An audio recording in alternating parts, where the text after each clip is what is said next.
See them hype with money and clothes and car. Some a run down fame, enough of them a just wanna be star. Nah grudge them cause me have my life.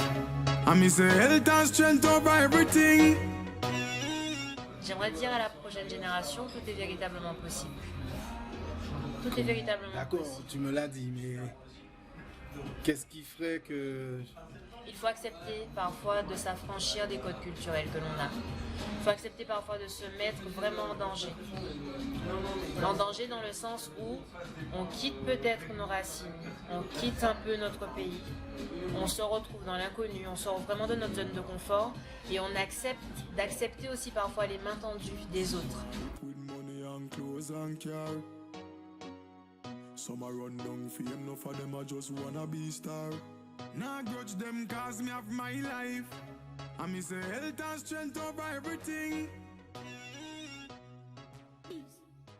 Ok, je vois qu'il y a un mot qui revient souvent, c'est, tu dis, l'aspect émotionnel, l'aspect... Donc t'es thérapeute, t'es pas... J'ai l'impression que t'es pas juste kiné pour être kiné, parce que moi quand on me dit kiné, mais si, va voir le kiné, t'as mal au dos, voilà. Qu'est-ce que tu entends par l'aspect émotionnel Dis-moi ce qu'il y a derrière. Ce qu'il y a derrière, c'est qu'en fait, je pense que ça me renvoie à une notion très personnelle du rapport à soi et du rapport au corps et du rapport aux autres. Nous ne sommes pas qu'un fonctionnement, qu'une mentalité. Il y a plein de choses qui conditionnent la manière dont on pense, qui conditionnent la manière dont on agit. Et d'une situation à une autre, ce sont les aspects émotionnels, les aspects moraux, ce que l'on a appris et ce que l'on a déconstruit qui conditionnent nos fonctionnements.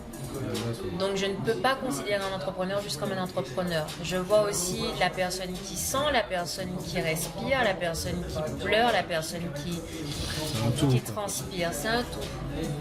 D'accord, je comprends mieux. Donc aspect émotionnel, donc notre environnement, comment on est, comment on se sent. Une approche très holistique de la personne. D'accord. Comment tu c'est vrai que depuis que je fais ça, en fait, depuis que je fais cette vidéo, c'est un cheminement, on va dire. J'ai commencé par des séminaires, des conférences, lire des bouquins sur le développement personnel. Mais au final, je me rends compte que de plus en plus, je vois qu'il y a des gens qui s'intéressent à ça. La méditation, le yoga, tout ce que tu veux, qui puissent... les gens se tournent de plus en plus vers eux-mêmes. Voilà. Comment tu expliques ça et vers quoi ça pourrait nous emmener en fait ça? C'est très vaste, hein. La question que tu me poses est hyper vaste parce qu'en fonction des cultures, en fonction des courants sociaux aussi, nos mentalités changent. C'est un peu new age de se dire je vais manger végé, vegan, je vais prendre soin de mon corps, je vais faire attention à ce qui rentre dans mon corps est un temple, je dois méditer pour aller mieux, je dois faire ci, je dois faire ça. C'était pas la même chose qu'il y a 50 ans, je dis 50 ans. En fonction des cultures. Ouais. Ça l'était déjà au Japon, ça l'était déjà en Chine, ça l'était déjà au Tibet, ça que l'est là, déjà en Afrique. En Europe, je veux dire, mais les Occidentaux. Oui, bien sûr. C'est un courant de pensée, c'est aussi un courant business, faut pas l'oublier. Donc, tu sais, tant que ça ne dessert pas la personne. En fait, c'est ça le motto en fait. C'est que c'est vrai que j'en ai marre de ces gens qui te disent il faut. On te met la pression pour que tu correspondes à des critères sociaux en particulier. Moi, je suis végétarienne, j'ai eu ma période végétalienne. Mais attends, moi c'est vraiment parce que quand je faisais du sport, quand on nous envoyait en Bulgarie ou en Hongrie, que la nourriture n'était vraiment pas... Attention à ce que tu vas dire, vraiment pas. C'était vraiment pas sain dans un sens parce qu'en fait on mangeait des patates et de la viande à chaque repas. La viande, tu ne peux même pas identifier ce que c'est véritablement comme viande. Tu ne sais pas ce que tu manges, si tu manges des Salut à nos amis bulgares. Désolée, je prends des pincettes. Voilà, ce qui m'a amené à changer ma manière de manger. Donc dans le sens où quand je rentre aux Antilles, si j'ai envie de manger du poisson, si j'ai envie de manger de la viande, j'en mange. Je sais d'où ça vient, je sais comment c'est préparé. j'ai accès à l'information, je peux retracer, je sais. Par contre, voilà, ici, je préfère manger des fruits et des légumes de saison. Pas forcément toujours bio, effectivement, mais c'est ce qui me correspond, ça me va bien, je kiffe. Tu as trouvé ton équilibre. Voilà, j'ai trouvé mon équilibre. Donc chacun fait comme il veut.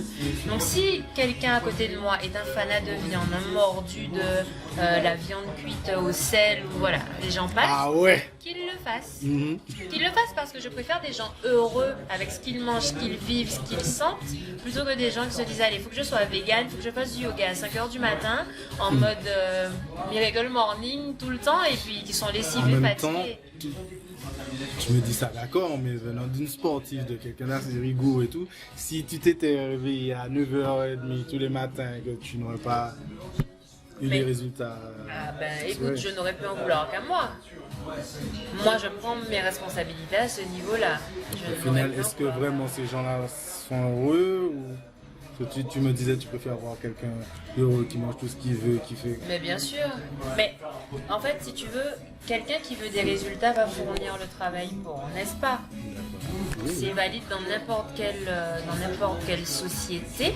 C'est valide pour n'importe quelle chose que tu entreprends. Tu es persuadé de ça que en travaillant dur, en travaillant fort, forcément, on obtient des résultats... Non, par contre, en travaillant de la manière qui nous convient, oui.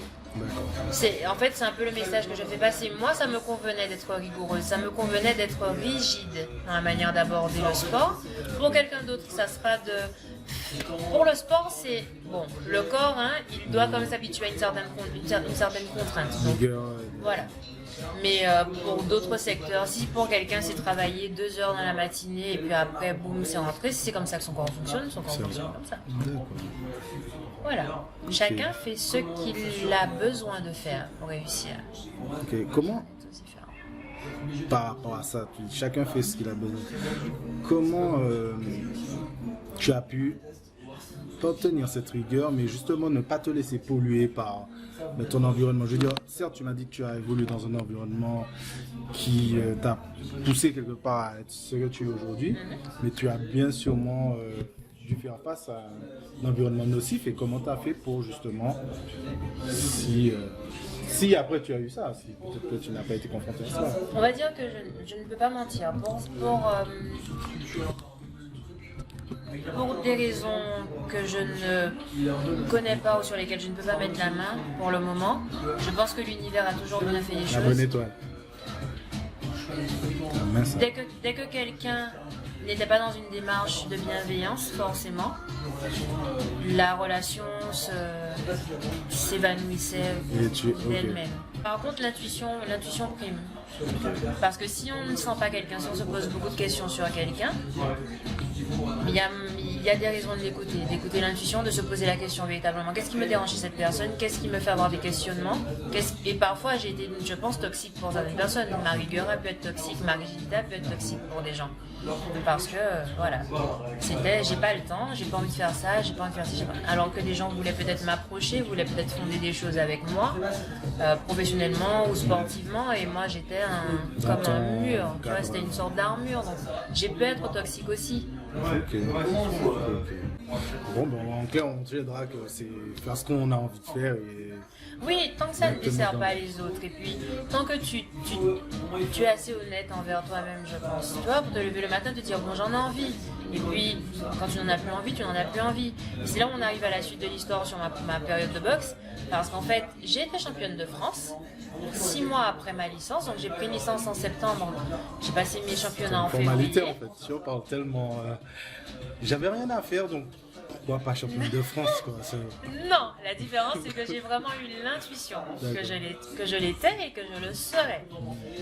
Et il y a eu un couac l'année d'après, puisque j'ai raté mes championnats de France. C'était l'année de Rio. Et en novembre, il y avait les championnats d'Europe de boxe, sur lesquels j'ai été placée. Personne ne m'attendait sur cette compétition-là et j'ai été vice-championne d'Europe. La question s'est posée de savoir si j'aurais dû être championne, vice-championne. Bon, c'est la boxe, on ne refait plus l'arbitrage. J'ai fait mes derniers championnats de France en février 2017. J'ai gagné quelques tournois internationaux par-ci par-là. Et puis après, je me suis dit, bon, le truc me dit que c'est le moment d'arrêter. Et j'ai arrêté. Juste, encore une fois, tu as écouté ton intuition. Encore une fois. Comment ça a été la transition En fait, comme je n'ai jamais arrêté le sport, parce que je continue de m'entretenir, je fais un petit peu de crossfit, je fais du yoga, je fais du fitness. Donc, je m'entretiens et puis je me maintiens à niveau loisir, à niveau plaisir. Donc, c'est ce qu'il me faut pour le moment. C'est ce qu'il me fallait à ce moment-là aussi. Voilà. Okay, donc ça se fait naturellement. Okay. En fait, c'est intéressant d'en parler avec toi aujourd'hui parce que c'est la première fois que je l'aborde sous cet angle-là. Wow. L'angle très naturel. L'angle très naturel, très lâché prise des choses, tu vois. Parce que les gens, en général, quand j'en parle dans d'autres secteurs, c'est toujours très... Ok, mais tu l'as contrôlé, donc tu as décidé, ça a été cadré, ça a été si... Ok, merci madame. Excusez-moi, je prends toutes les bonnes vibes que tu donnes, parce que pas souvent. Dans l'aspect, je vais revenir vers le côté kiné, avec ta clientèle, avec ta patientèle, pardon. Excusez-moi, patientèle. Ok, avec la patientèle, est-ce que tu abordes, je suppose que oui, ce côté corps, esprit, la relation entre les deux, pas juste, comme un peu un médecin généraliste de mal, ah là, bon ben va, ou alors tu cherches à comprendre que la personne a, qu'est-ce qu'il y a, est-ce que tu fais un peu de cette partie sociale, on va dire. Ok, ça dépend du contexte, ça dépend des patients et ça dépend aussi de l'état de forme dans lequel je suis. Très honnêtement, il y a des fois où on n'a pas envie d'écouter les gens parler. Je suis honnête avec toi. Alors je viens voir mon kiné. Et mon kiné n'est pas d'humeur aujourd'hui. Et je suis très honnête avec toi. Donc tu vas pas le faire ressentir à ton patient que tu n'as pas envie de l'écouter, que tu n'es pas disposé. Par contre, il faut aussi préserver sa propre énergie. Et il y a des fois où tu es un être humain comme tout le monde. Hein. Tu es un thérapeute, mais tu es un être humain avant tout. Oui. Et oui. Donc il y a des moyens, en fait, de faire en sorte que la communication soit la plus efficace possible, mais sans que ce que tu ressens, ce que tu vis, déteigne sur ton patient. Donc, effectivement, ça dépend du patient. Il y a des patients avec lesquels il y a une fermeture nette, qui ne vont jamais comprendre que leur état d'esprit ou leur fonctionnement au quotidien peut avoir une influence sur ce qu'ils ressentent. Les notions de psychosomatisation sont très délicates chez des gens qui sont fragiles psychologiquement, qui ne peuvent pas entendre aussi cette version-là, qui pour leur douleur est uniquement physique et pas autre chose. Donc, il faut trouver le juste milieu. Après, je précise bien, ce n'est pas mon secteur. Le psychologique n'est pas mon secteur normalement. Donc, je réfère si je sens qu'il y a besoin de faire une approche globale du patient. Et certains sont très ouverts à l'idée et me disent bon, mais ok, c'est intéressant d'avoir ce feedback-là. J'en parle à mon médecin ou j'en parle à... On peut toujours référer et en parler entre professionnels de santé. C'est bienvenu. Ok, d'accord. Ouais. Bon à savoir, madame. Mais oui, avec mes patients, au maximum, j'essaie d'aborder l'aspect global des choses. Et savoir un petit peu ce qui se passe dans leur vie aussi, parce que quelqu'un qui te dit j'ai mal au dos depuis 3 mois, j'en peux plus, j'en souffre, machin, et qui te dit aussi bon j'ai des soucis d'argent, il y a des fois où j'arrive pas à dormir parce que je taffe comme un bourrin et puis voilà. Ok. Limite, tu dis pas bon ça sert à rien que vous veniez me voir quoi. Je ne dirais pas ça parce que d'être au contact de quelqu'un, parfois, tu sais, de pouvoir décharger un peu, ça fait du bien. Mais il y a des cas où, oui, effectivement, il faut juste un changement comportemental d'abord du patient et déjà une prise de conscience. Et il y a beaucoup de choses qui se règlent aussi assez souvent. D'accord. Très bonne, j'aime bien la vibes. Bon, un petit mot de la fin, quand même, parce que ça fait. Qu'est-ce que tu dirais pour ceux qui arrivent, on va revenir à la génération, ceux qui ont envie d'être astronautes, qui ont envie d'être pompiers, policiers, qui ont envie de faire 10 000 choses à la fois, quel serait ton conseil pour qu'ils éventuellement y arrivent? En fait, tu sais quoi? Je vais parler d'une personne en particulier qui m'a marqué. C'est l'année dernière que j'ai rencontrée, qui a été une forme de mentor pour moi. Ah bah quand même. Mais là, à l'âge adulte, qui a été une forme de mentor pour moi et qui m'a réitéré que tout est possible. Donc pour certaines, c'est vrai, je suis un être humain, donc il y a des choses que je me dis, pour lesquelles je me dis, ça sera difficile, ce sera pas possible, et lui, il te dit littéralement, tout est possible. J'aimerais dire à la prochaine génération, tout est véritablement possible. Tout est véritablement D'accord, possible. tu me l'as dit, mais qu'est-ce qui ferait que... Il faut accepter parfois de s'affranchir des codes culturels que l'on a. Il faut accepter parfois de se mettre vraiment en danger. En danger dans le sens où on quitte peut-être nos racines, on quitte un peu notre pays, on se retrouve dans l'inconnu, on sort vraiment de notre zone de confort et on accepte d'accepter aussi parfois les mains tendues des autres. Ce n'est pas l'aide que l'on souhaitait recevoir, mais c'est quand même une aide pour nous permettre d'avancer. Donc de rester ouvert et ouverte à la probabilité, à la possibilité que notre avenir se trouve ailleurs, que la réussite se trouve aussi dans un autre secteur, dans un autre environnement, ou que tout soit à construire chez nous et que l'on ait toutes les clés pour construire chez nous. Donc voilà, d'essayer d'y croire et de vraiment faire en sorte que tout soit possible. Il y a un jour où ça fonctionne, il y a un jour où ça fonctionne, il y a un jour où ça fonctionne, vraiment. Tu as l'air tellement persuadé du truc que...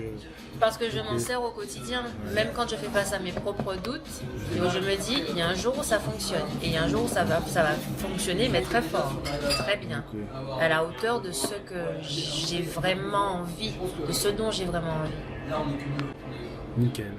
Bon, eh bien, on va rester sur ça. Et on a droit au coup de mou, hein, je le dis aussi. Oui, On a droit au ça coup de va mou, avec. je le précise. Voilà. On a droit au coup de mou et on a droit à la réussite. On se permet les deux. C'était Maëlie. Voilà. Eh ben merci. Et puis on revient d'à te revoir. Parce que j'aime bien faire un petit Feedback. Est-ce que je peux faire une petite pub quand même pour mon site internet? Ok. En plus, il y a des sites internet. Oui, donc en tant que kinésithérapeute et comme je fais du coaching aussi particulier, je propose à mes patients et aux gens qui me côtoient de passer sur mon site internet qui s'appelle vigor-cie.com, donc Vigor et compagnie. On va le noter là comme ils font, tu sais. Voilà. Voilà. Et n'hésitez Vigor. pas, Vigor et compagnie. Vigor parce que c'est la force d'accomplir tout ce que l'on veut. Et j'aimerais bien que les gens aient conscience que l'énergie se trouve là, il suffit de l'exploiter. Donc passez, il y a du coaching pour les suites de maternité ou pendant la maternité. Ok. Dans les cas de gros membres, donc post-cancer et post-problème lymphatique, opération, etc. Renforcement musculaire du débutant au confirmé, préparation physique. Mais on aurait dû commencer par ça. Ah, bon, bah, c'est cool. En tout cas, passer, ça me ferait plaisir d'avoir un petit. Voilà, des petites vues et puis. Bon, on reviendra voir Maëlie. C'est cool. Merci madame. C'est moi, merci beaucoup. Explorateur entrepreneur, à la prochaine. Yes. Hype with money and clothes and car. Some a run down fame, enough of them a just wanna be star. Nah grudge them cause me have my life. And me say health and strength over everything.